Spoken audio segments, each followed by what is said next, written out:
kalagayan at naharap po natin ang mga paghamon sa ating buhay.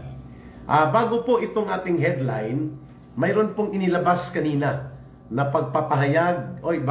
Bago ko po ito kalimutan kasi baka hindi nila maabutan maya-maya.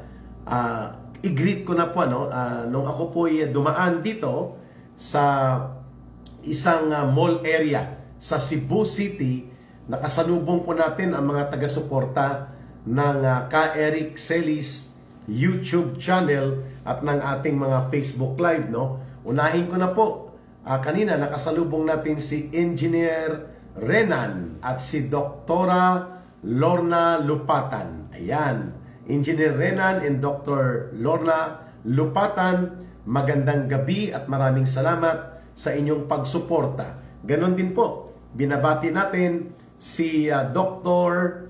Grace Malunes ng On Days at ganon din po ang kanyang kapatid na si Michael at ang kanilang lola na si Lola Angelina. Ayan.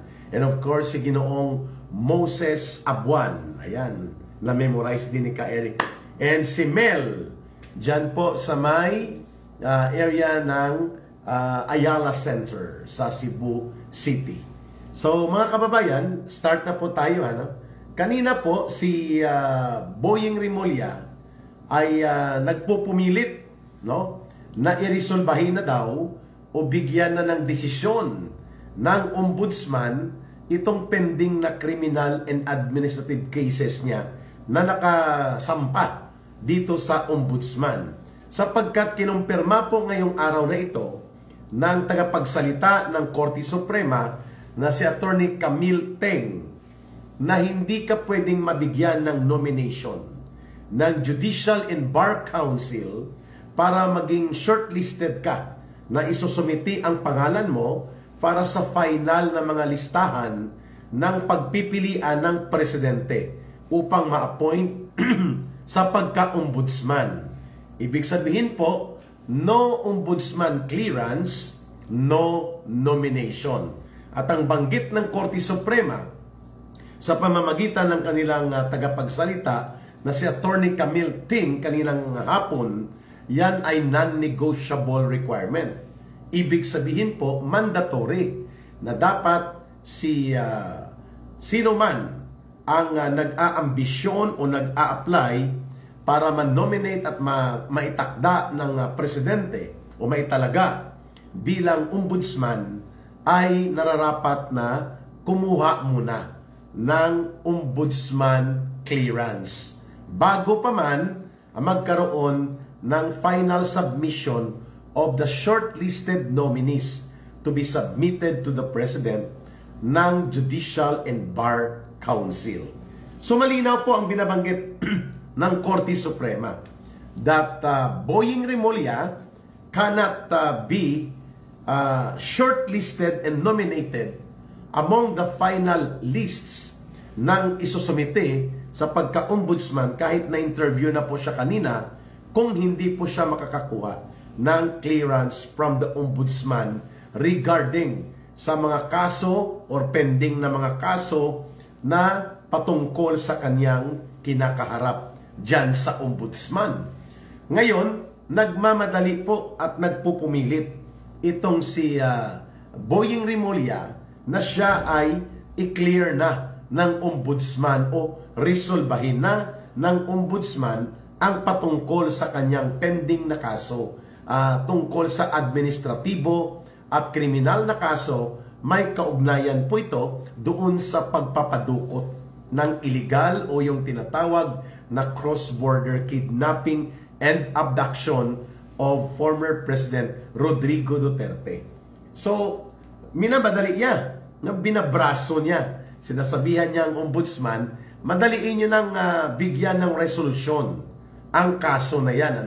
Kaya tumutugma ito doon sa naunang impormasyon na hindi kayang gawin yon ni former Justice Castillo, yung babae na naging acting ombudsman, na imaniobra ang pagpapadismiss sa kaso na kinakaharap ni Boying Rimulya dyan po sa ombudsman, kaya pinalitan po siya ng isang acting ombudsman sa katauhan po nitong si Dante Vargas.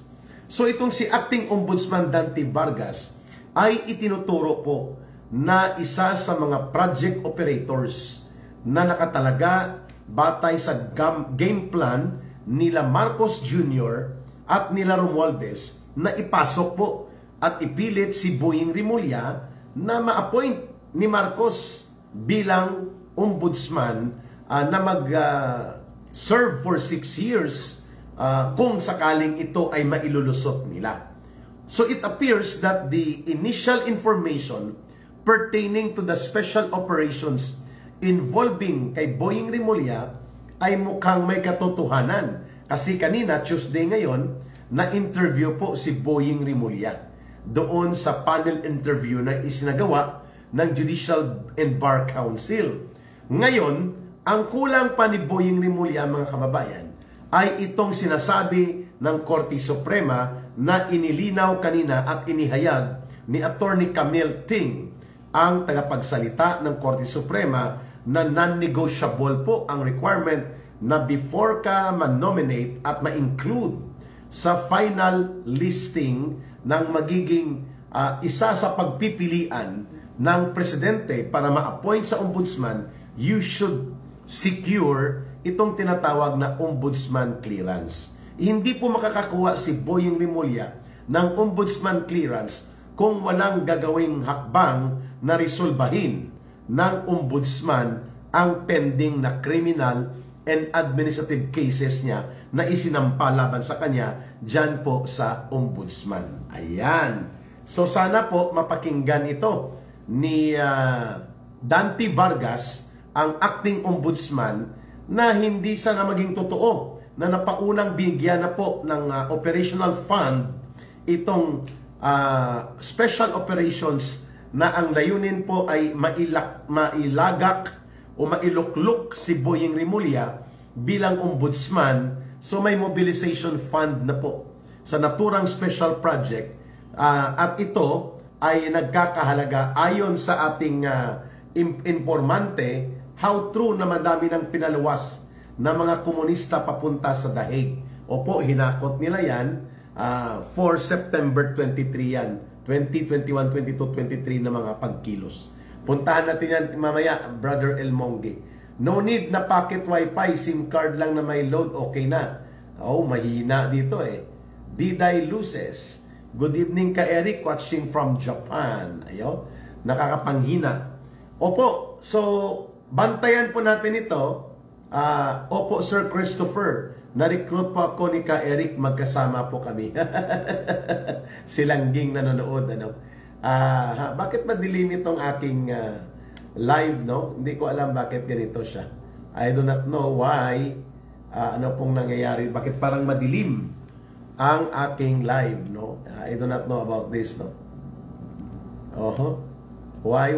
Madilim ba? Ang kuha ko sa inyo, ayan, bumabalik ng liwanag niya.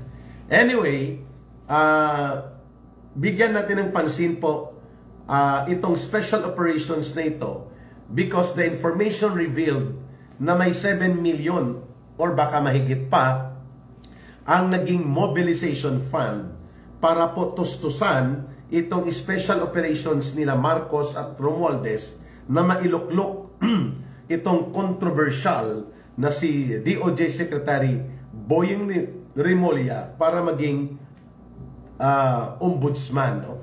Napakahalaga po itong papel na ito ni Boying Rimulya sapagkat magiging tagapagtanggol ito ng mga katiwalian at mga gawaing pang-aabuso sa poder, kapangyarihan at paglulustay sa pundo ng bayan na ginagawa nila Marcos at Romualdez. Klaro po yan na doon patungo yung special ops na yan na i-cover up itong sumasambulat na iskandalo ng pangungulimbat at pangungurakot, pandarambong sa kabanang bayan at mga iba pang mga kalunos-lunos na krimen ng pagtataksil sa mamamayan at mga paglabag sa saligang batas na ginagawa po nila Marcos at nila Martin Romualdez, mga kaalyado nila. So si Boying Rimulya ang magiging gatekeeper na magpapasiguro po na hindi makakasuhan o hindi po diskarel ang diskarte nila na ang poder at kapangyarihan ay kanilang aabusuhin, ang kaban ng bayan ay kanilang kukulimbatin. Kaya yun tinatarget nila ang ombudsman. Pangalawa, syempre, isa ito sa pinakamahalaga, gagamitin nila, i-weaponize po nila ang ombudsman powers and authority na gagamitin ni Boying Rimulya para ipitin, gipitin at buligligin si Vice President Sara Duterte ng samot-saring mga kaso at susubukan nilang gawin ito gamit po ang poder at kapangyarihan ng ombudsman. And Boying Rimulya has never been so discreet about that objective na gagamitin po nila, i-weaponize nila ang ombudsman office para po kung ang kapangyarihan ay nasa kamay na nila sa pamamagitan ng pagkakatalaga kay Boying Rimulya, ang iba't ibang mga kaso kriminal, administratibo at ano pang mga weapons of legal attacks laban kay Sara Duterte sa pagiging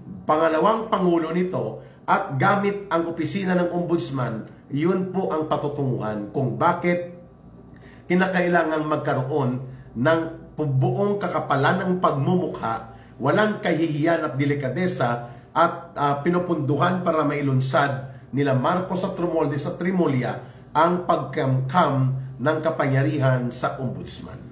So bantayan po natin ito at expose natin sapagkat kailangan po natin itong maipalaganap ang ganitong mga pananaw sa kaganapan po ng mga pangyayari kay Boying Rimulya at kina Marcos at kay Romualdez. Sa kanilang layunin, si Romualdez by the way ay may pending din po na criminal and administrative cases, kasama po sila Saldico dyan sa ombudsman. Patungkol naman ito sa kanilang pang-iistapa at ginawang pangsisindikato sa budget for 2025. Okay. Ano po itong headline ni Ka Eric, no? We are now living in a time. Oops, na dumidilim na naman. There are some about people, sir. Ka Eric Edgar Bentoya, kukontrahin daw yan ni Senator Amy. I hope so na magkakaroon. Bakit na nagiging madilim po ang kuha ng aking cellphone? No? I do not know. Sino pa mga nandito? Ka Eric, kukontrahin daw yan ni Senator Amy. Okay. Virginia Malonzo, sa backlight niya, sir. Ang backlight, ano? Oo nga, no? Baka nga sa backlight nagkakaroon. But I hope baka low battery po. Pero maliwanag naman ba sa inyo? I fully agree with Hans Ja. Perhaps marapat lang na magrally ang mga tao na wag ma-appoint si Boying Rimulya. I agree. Dapat pong gawin natin yan. And nadidistract ako ng aking cellphone na ito. Bakit ito nagdidilim-dilim?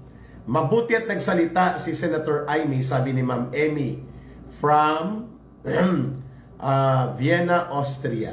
Okay? Why is it that madilim ba o na maliwanag naman ang reception ko sa inyo, mga kababayan? No? So next time that I should travel, maybe dapat po laptop ang ginagamit ko, no? Hindi cellphone lang. No? Beatrice Prudente, hello. Ka Eric, gayahin niyo po talaga. What is that? Ka Eric, gayahin na po talaga dapat yung gumawa ng Indonesia. Gayahin na yung ginawa ng Indonesia sa mga corrupt officials nila. Grabe, no? Ang riot sa Indonesia.